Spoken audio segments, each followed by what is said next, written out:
dia terharu dan penuh makna. Penuh makna. Pertama, pelantikan ini ada saya sebut dengan pertama amanah, yang kedua tanggung jawab, dan yang ketiga perutusan. Itu bagaimana menjabarkan dalam mengolah dapur pemerintah? Baik, ada 3 hal yang dalam jangka pendek harus dilakukan. Saya sebut dengan 3R. Pertama adalah revitalisasi, yang kedua adalah reorganisasi, dan yang ketiga adalah reorientasi. Revitalisasi ini saya mau menghidupkan kembali peran sekretariat daerah ini. Selama ini saya melihat sekretariat daerah lebih kepada peran simbolik, peran administrasi, peran resepsionis. Tetapi peran yang sebagai advisor, sebagai pemberi masukan atau advisor kepada bupati ini saya lihat belum berjalan secara maksimal. Sekretariat daerah sebagai demi line structure sebenarnya harus mampu memberikan pikiran, masukan, saran, advokasi atau edukasi kepada bupati sebelum membuat sebuah keputusan atau kebijakan. Nah, peran ini saya lihat belum berjalan secara maksimal. Itu kelemahan ada pada sekdanya atau kelemahan pada perangkat-perangkat langsung di bawah sekda? Langsung dan tidak langsung sebenarnya peran sekda. Yang kedua adalah reorganisasi. Saya lihat terlalu fragmentasi struktur kita ini.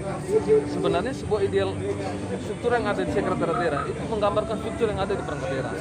Sehingga kalaupun bupati meneruskan kebijakan tidak langsung ke dinas. Sebenarnya orang yang ada di sekretariat daerah itu cara berpikirnya harus lebih hebat daripada kepala dinas. Harus berpikir dan rata-rata. Bupati perlu sekali bermain kepala dinas. Jadi sebenarnya fungsi sekretariat daerah ini harus kuat. Yang berikut reorientasi. Saya melihat banyak tugas yang sebenarnya tugas tambahan yang ada di sekda ini. Sehingga ini yang kita harus kembalikan.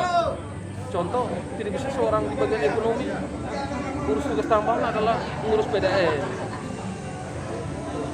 Nah ini harus reorientasi di sini. Bahwa selain dia mengurus PDN, tapi tugas utamanya adalah perumusan kebijakan dalam pembangunan bidang ekonomi. Contohnya seperti ini.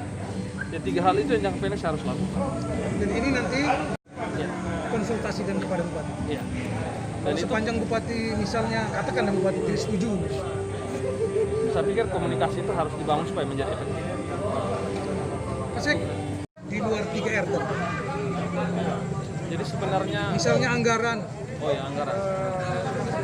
Dalam penyusunan anggaran sebenarnya kita tetap berpaku pada yang namanya kemampuan keuangan daerah, baik secara potensial maupun secara aktual. Sekarang andalan kita satu-satunya adalah PAD. Karena kita juga banyak kalau dana dari pusat itu kan selain DAUD tapi juga ada DAK yang belanjanya bersifat arahan.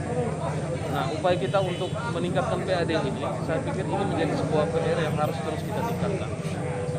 Saya melihat masih bisa optimal. Selama saya di Badan Pendapatan, saya sudah genjot luar biasa untuk pajak. Dan tahun ini melampaui target juga, meskipun situasi kita saat ini sudah turun.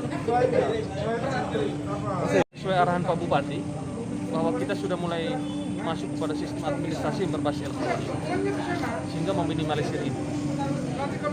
Yang secara ini masih terjadi ada yang sehingga ke depan memang kita harus sudah mau masuk kepada dunia apa istilahnya pemerintahan yang berbasis elektronik.